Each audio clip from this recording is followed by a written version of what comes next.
Hello दोस्तों, नमस्कार, जय हिंद। सितारा एग्जाम स्टडी प्लेटफॉर्म पर आप सभी का स्वागत है। गाइस, कैसे हो आप सब लोग? आई होप आप सब लोग अच्छे होंगे, ठीक होंगे, बेहतर होंगे और अपनी तैयारी बेहतर तरीके से कर भी रहे होंगे। फ्रेंड्स, इस वीडियो के अंदर सीटेट CDP के पेपर 2 के 2015 में जो आए हुए क्वेश्चंस हैं उनको शामिल किया है, तो आप इनको ज़रूर देखिएगा, क्योंकि सीटेट पास करने के लिए प्रीवियस ईयर के क्वेश्चंस को पढ़ना बेहद ज़रूरी होता है। तो आप इनको ज़रूर पढ़िए और इन क्वेश्चंस के आंसर भी दीजिएगा। तो फ्रेंड्स, जो लोग चैनल पर पहली बार विजिट कर रहे हैं, चैनल को सब्सक्राइब कर बेल आइकन को प्रेस कर लीजिए, ताकि जैसे ही हम अगला वीडियो अपलोड करें तो उसका नोटिफिकेशन आपको तुरंत मिल सके। तो फ्रेंड्स, चलिए स्टार्ट करते हैं। फर्स्ट क्वेश्चन दिया है, एक समावेशी कक्षा में किसी शिक्षिका की सबसे महत्वपूर्ण भूमिका है, क्या है? तो इसका राइट आंसर है ऑप्शन तीसरा, सुनिश्चित करना कि प्रत्येक बच्चे को अपनी संभावना को प्राप्त करने का अवसर मिले।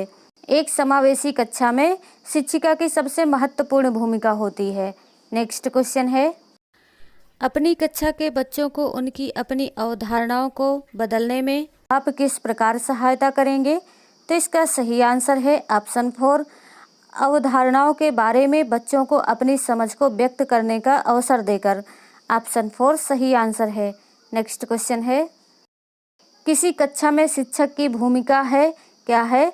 तो इसका सही आंसर है ऑप्शन दूसरा, सीखने की विश्वसनीय स्थितियां जुटाना और विद्यार्थियों को स्वतंत्र चिंतन की सुविधा देना।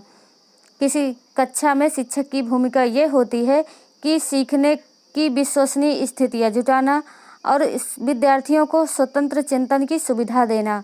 नेक्स्ट क्वेश्चन है, जब बच्चे एक विशेष संख्या में पुस्तकें पढ़ते हैं तो उन्हें एक प्रमाण पत्र दिया जाता है।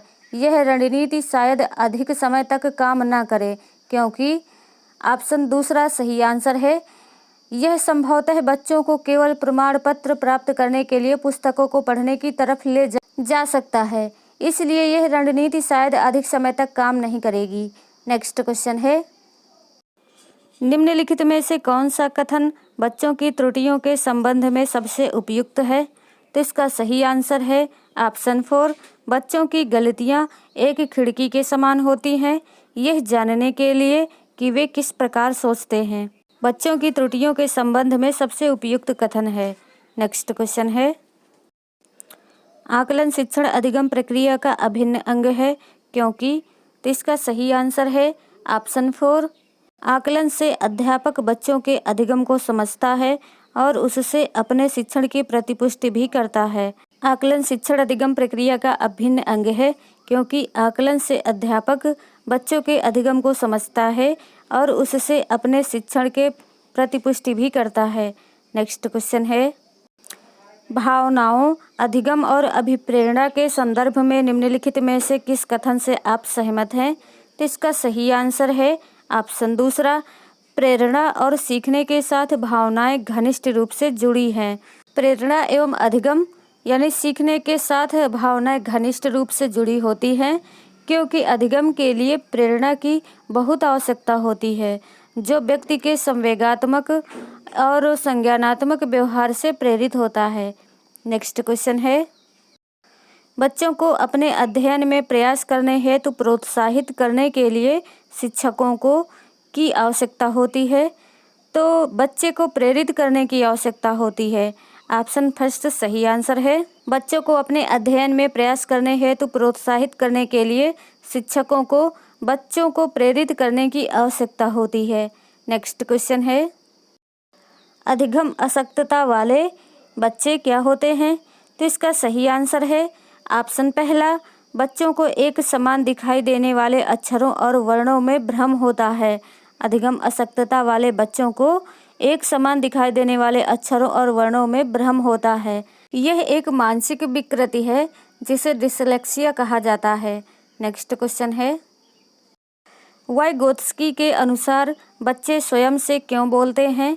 तो इसका सही आंसर है ऑप्शन 4, बच्चे अपने कार्य को दिशा देने के लिए बोलते हैं। वाइगोत्स्की के अनुसार बच्चे अपने कार्य को दिशा निर्देश देने के लिए बोलते हैं। नेक्स्ट क्वेश्चन है, मानसिक संरचनाएं जो चिंतन के निर्माण में प्रखंड हैं, इसके लिए पियाजे ने किस शब्द या पद का प्रयोग किया है? तो स्कीमा का किया है। ऑप्शन सेकंड राइट आंसर है। स्कीमा यानी अवधारणाओं का प्रयोग किया है।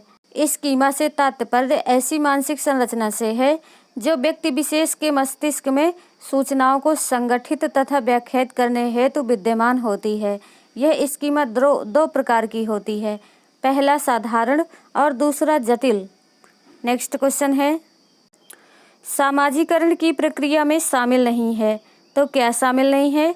तो इस क्वेश्चन का राइट आंसर है ऑप्शन सेकंड आनुवंशिक संचरण। सामाजिकरण की प्रक्रिया में शामिल नहीं है। आनुवंशिक संचरण मूल्यों और विश्वासों का अर्जन, एक संस्कृति की नीति और मानदंडों को सिखाना और कौशलों का अर्जन, ये सभी सामाजिकरण की प्रक्रिया है। नेक्स्ट क्वेश्चन है, पाठ्यचर्या ऐसी हो जो पाठ्य पुस्तकों के ज्ञान को पुनः प्रस्तुत करने के स्थान पर बच्चों को अपनी आवाज़ें पाने, कार्य करने के लिए अपनी जिज्ञासा का पोषण करने, प्रश्न पूछने और जांच पड़ताल करने तथा अपने अनुभवों को बांटने तथा विद्यालय के ज्ञान के साथ जोड़ने में सक्षम बनाएं। राष्ट्रीय पाठ्यचर्या के रूपरेखा 2005। इस पृष्ठभूमि में एक शिक्षक की प्राथमिक भूमिका क्या होनी चाहिए? तो इसका राइट आंसर है ऑप्शन पहला, बच्चों को उनकी समझ और अपने ज्ञान को साझा करने के पर्याप्त अवसर देना। राष्ट्रीय पाठ्यचर्या की रूपरेखा 2005 के अनुसार शिक्षक की मुख्य भूमिका यह होनी चाहिए कि बच्चों को पर्याप्त अवसर दिया जाए कि वह अपनी समझ विकसित कर सके और छात्र शिक्षक वार्तालाप कर सके, जिससे छात्र अपने ज्ञान का साझा शिक्षक के साथ कर सके। नेक्स्ट क्वेश्चन है, बहुविकल्पीय प्रश्न बच्चों की योग्यता का आकलन करते हैं। तो इसका सही आंसर है ऑप्शन तीसरा, सही उत्तर की पहचान करने। बहुविकल्पीय प्रश्न बच्चों की सही उत्तर पहचानने की योग्यता का आकलन करते हैं। बहुविकल्पीय प्रश्नों की वस्तुनिष्ठता व्याख्यात्मक प्रश्नों से अधिक होती है और आसानी से बच्चों के मानसिक क्षमता का मापन कर सकते हैं। नेक्स्ट क्वेश्चन है, सृजनात्मकता क्या है?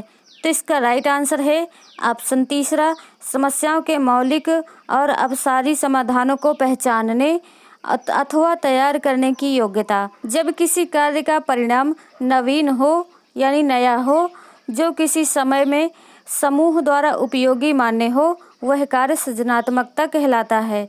इसमें समस्याओं के मौलिक और अपसारी समाधानों को पहचानने और तैयार करने की योग्यता होती है। तो फ्रेंड्स, आज के सेशन आपको कैसा लगा कमेंट करके ज़रूर बताइए। वीडियो को लाइक कीजिए, शेयर कीजिए, चैनल को सब्सक्राइब कीजिए।